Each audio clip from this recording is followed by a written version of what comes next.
Mike Kellar right after the spring football game. And, Coach, let's get it out of the way. First things first, when we talked, injuries very important. How'd the Bears come out of the spring game injury-wise? Well, as a head coach, your main objective in the spring game is to get out without injuries. So far, we've had a very good spring as far as that goes. We did have Sam Camargo on, I think it was the first or second play of the second series. We ran a little flat route to him, and the safety came up and rolled his ankle up pretty good. I mean, right now we're not sure exactly what it is. When I first saw it, I was scared it was going to be a knee. It may be some sort of broken foot or a Liz Frank. Hopefully it's something that he can come back from and be fine, because I think Bear fans are going to be excited to see what a special player he's going to be. I believe he's going to be All-American here, and he's a unique kid who makes our offense unique. So I need to get him healthy right away. Jackson Bass, who's been taking tight end reps, has a little bit of a bad knee that he's fighting through, and Mike Evans, who him and Sam are really our two starting tight ends.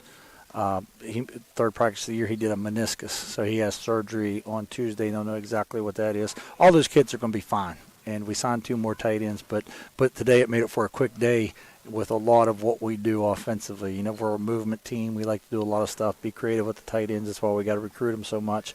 And we became a 3-receiver and 4-receiver team real quick. It was good to see us adjust offensively and be able to do that, because a year ago we'd have never understood that the personnel groupings and the sets are just the suggestion of what you can do. It's really the possibilities are endless. Some touchdowns scored in the spring football game. What did you see that you liked both offense and defensively? Well, I mean, I thought offensively we executed a little bit better. You know, what hurt us a year ago was when the run game was struggling and we had we could throw the ball versus zone. We really struggled versus man, which will be really good this year, I think, versus zone, because our understanding's better. But we struggled a year ago against man. This year, man-to-man, we got some one-on-one shots. You saw TJ make a play. You saw Demarius make a play. You saw Saheem make a play outside. And then when you got the zone coverages, we were able to hit the little snag routes and hook routes and those type of things, which that's really easier throwing. You know, throwing the ball versus man-to-man and be able to win is tough. It was good to see that. Defensively, I think we fly around a lot better. I think our secondary is the strength of our team right now. If we could throw the ball against that secondary, then you could throw the ball against any secondary. I was glad to see the defense flying around and making tackles, and we're really strong at the secondary. Our D-line is getting more and more stout versus the run. We signed some kids that I think are going to help that even more. We need that pass rusher that'll help make the ball come out quicker, you know, so the ball could get into our secondary's hands and get some turnovers and win some games. And it was good to see the linebackers. I thought Clayton Horton had an exceptional spring game, an exceptional spring, but that's what you expect out of a kid that started 4 years, a true freshman, and he's going to a sophomore year. Quarterback position, Grayson Willingham, I believe, 12 of 18, 12 of 16. Jared Kellar, about the same thing. Each had a touchdown pass and an interception. Is there a clear winner, or is there still very much a competition at that position? No, I mean, the funny thing, those two guys are best friends. I mean, in 2 weeks they're going during spring break. They're going to the beach together. You know, Jared, physically they're the same exact kid. They're both about 6 foot, 205, 210 pounds, 6'2" kids. Neither one of them are Michael Vick running the football for you, but both of them are good decision makers, accurate throwers. So we got 2 kids that could really play the position, but they both got rust on them. You know, Jared, you mentioned how he ran the ball better today than you saw him at any point last year. Well, he's a year off of a knee injury, and I think he could keep some plays alive and do some things that we haven't seen here. Grayson's a very big, strong, accurate kid.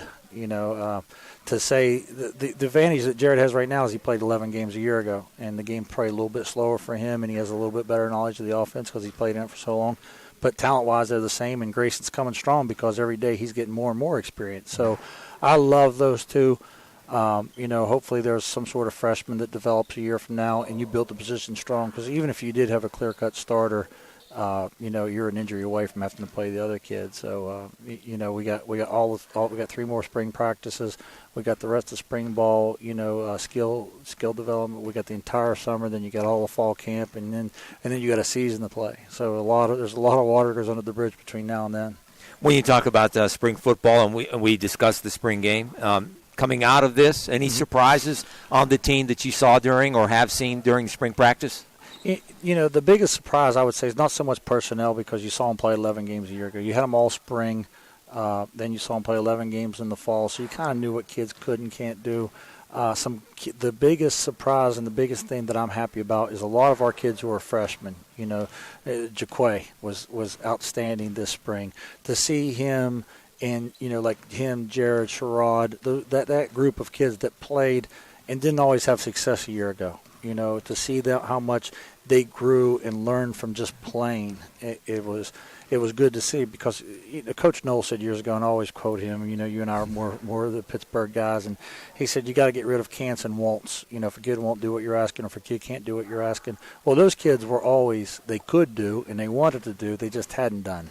And to see how much they grew up from the thumps that you took last season, how much that helped them, and it makes you feel good. It makes you feel like you're doing some coaching. It makes you feel like kids are listening, and Nelson's in that group, Bradley, John. I mean, I can name Clayton Corn was in that group. There's several guys who were in that group who they really matured. Now we need this freshman group that we brought in to come in and go through that and mature, and then we're really going to be a national program moving forward from there. There's no doubt in my mind. You hear a lot of coaches talk about that the start of a season really starts when you start talking about goals and becoming the kind of team that you want this program to become. It starts the previous season during spring practice. Is that something you focused on? Very much so. I mean, we did something a little different. When the season was over, we got right after it immediately. I mean, we played Catawba on a Saturday, and that Monday, we were back out working out, which we could only do for a couple of days. We found we had to give up some spring days because we did that. But we were jumping right into it, and we wanted that week to be the springboard into the next season. My whole goal was we need to have a good football team come spring football. So we brought in some transfer kids. A lot of our kids grew up. I don't know that we're a good football team yet. I do think that we're going to be a great football team very soon. I do think that we're going to be back to national prominence, in a very – I hate to put a timetable on it because I don't want to wait that long, So I'm hoping that it's sooner than later. But I have high expectations. I came here with high expectations. I left a very good program in a very good situation to come here because I thought we could take the next step, and it doesn't happen overnight, unfortunately. I know fans and alums and administrators all want it to happen overnight. The thing I would tell them is they don't want it to happen overnight any more than I want it to happen overnight. So we're working at it. We're doing the best we can, and the kids are responding, and that makes me happy.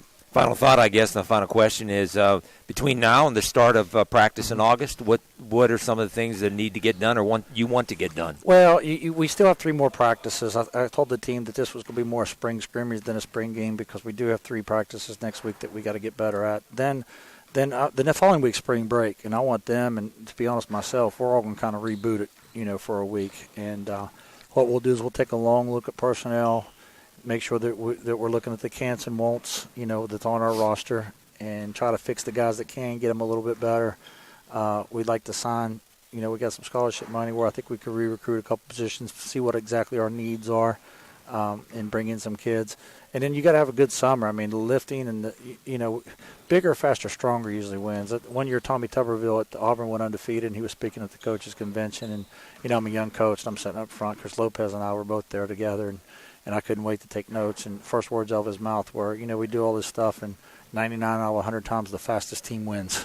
And I was like, wow. And now that I think I was like 26, 27, and I'm 40, 45 now, and he was more right than anyone I've ever heard. All right, Coach, as always, thanks for your time. It's amazing another spring football season has gone through. And for head coach Mike Kellar, I'm JuJu Phillips. Thanks for watching this special report on Lenoir-Rhyne spring football game. Talk to you again sometime soon. Thanks, JuJu. You bet.